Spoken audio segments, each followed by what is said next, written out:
Bonjour à tous. Comment ne pas démarrer cette semaine sans dire quelques mots sur l'Eurovision, dont la finale a eu lieu samedi dernier, comme chacun sait. Combien de Français, juifs ou non, ont voté pour Eden Golan, la candidate d'Israël?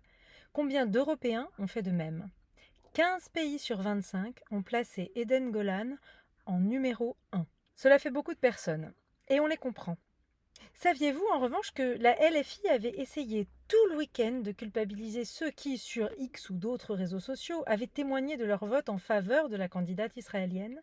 Saviez-vous que, sans même connaître la règle de base du concours qui interdit de voter pour le candidat de son propre pays, Mathilde Panot avait appelé à voter Slimane par patriotisme? Mais passons, car ce n'est finalement pas d'Eden Golan dont je veux vous parler ce matin. C'est de Slimane, le chanteur qui portait les couleurs de la France. Arrivé quatrième, il a marqué par sa chanson avec sa ballade Mon amour, mais pas seulement. Slimane, interviewé par un journaliste israélien, a dit tout le bien qu'il pensait d'Eden Golan et de sa chanson Hurricane. Et il faut le dire, alors que d'autres candidats, ou même que le jury, s'est réfugié derrière un vote qui peine à cacher la crainte d'avoir à organiser une édition 2025 à Tel Aviv, Slimane, lui, répondant, est très courageux. Mais ce n'est pas tout. Il faut aller voir qui sont les auteurs et compositeurs qui travaillent avec Slimane. Et ceux, par exemple, qui ont coécrit avec lui Mon amour, la chanson qu'il interpréta la semaine dernière.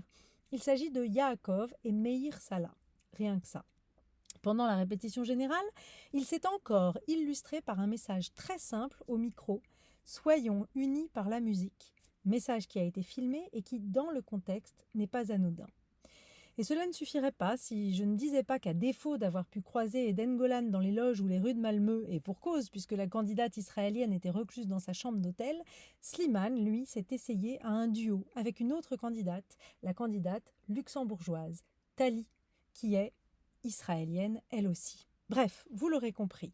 Sans avoir pu voter pour Slimane, donc, disons-lui merci et bravo. Bravo de ne pas avoir tout mélangé d'abord, et d'être resté, mais ça devient rare par les temps qui courent, normal.